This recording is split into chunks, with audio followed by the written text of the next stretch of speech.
আমি আম কেটে নিয়েছি, একদম ছোটো ছোটো করে, এত ঝিরিঝিরি করিনি, মোটামুটি কিনে নিয়েছি, প্রায় আধা কিলোর উপরে আছে। ঠিক আছে, আর এখানটায় আম নিয়েছি, মিষ্টি আচার বানাবো। আর এই যে মশলা এখানটায় দিয়ে করেছি, এটা ব্লেন্ড করব, সব কিছু ব্লেন্ড করব। আর শুকনো লঙ্কা একটুখানি ছোঁয়াবো, জাস্ট খালি নামে মাত্র।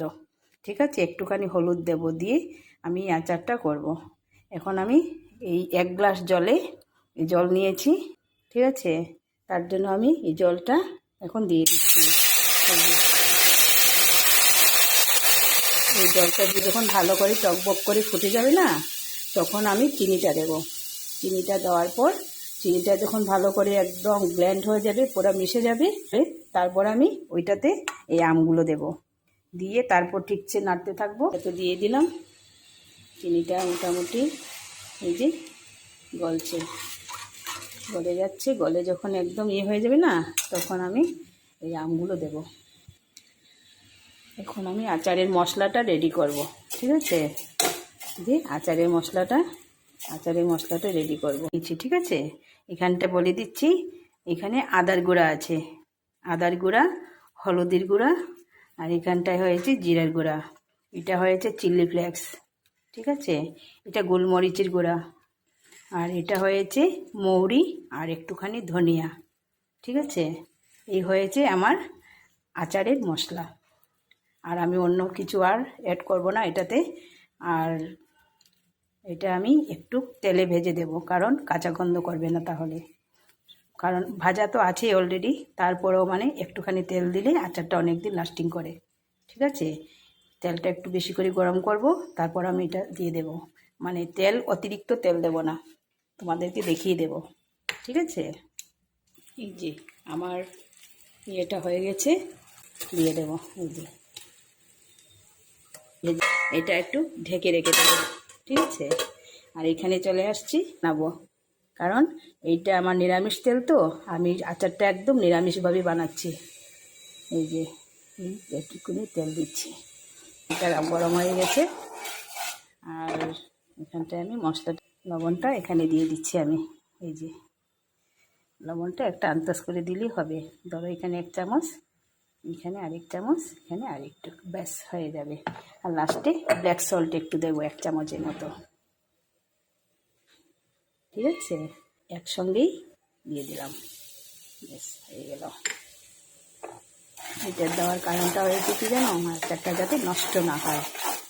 জিনিস দিতে ভুলে গেছিলাম, তাই শুকনো লঙ্কা লাস্টে অন্য কড়াইয়ে শুকনো লঙ্কা ফোড়ন দিয়ে এটাতে মিশিয়ে দিয়েছি। কয়েকটা শুকনো লঙ্কা দিলে যে খুব ভালো লাগে খেতে, শুকনো লঙ্কা ভেজে। এখন আমি এটা দিয়ে দেব।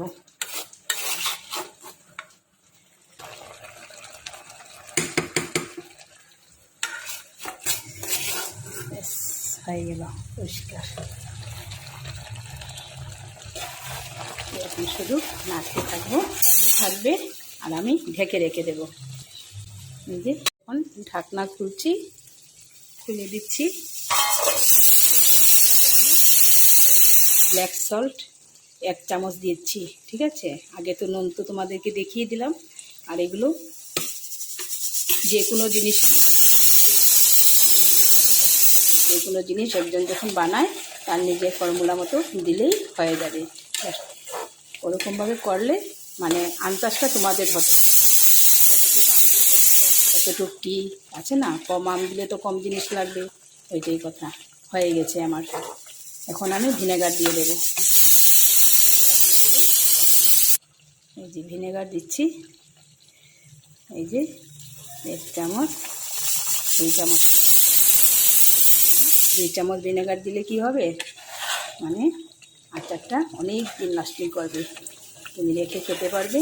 আর ফ্লেভারটা অনেক সুন্দর হয়, পাতে পড়বে না, চেটে কুটে খেয়ে নেবে। ঠিক আছে বন্ধুরা, তাহলে আচারটা কমপ্লিট হয়ে গেল। ঠান্ডা হলে বোতলে ভরে তারপর তোমাদেরকে আবার দেখাবো। ঠিক আছে, এখন তো এটা ঠান্ডা হতে হবে, তাই আজকের জন্য আচার বানানো কমপ্লিট। ঠিক আছে, বাই বাই।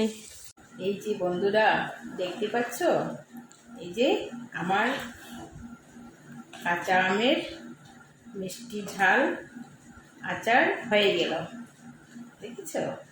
এই যে এটা ঠান্ডা করে নিয়েছি, এখন বয়ামে।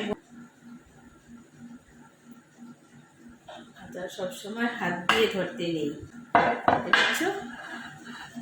ওরা আচারটা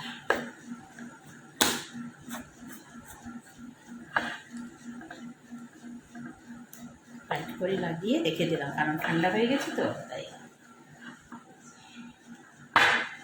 এটা রোদেও দিতে হবে না, 1 বছর একদম অনাহাসে, আর কোনো কথা নেই। Bye bye.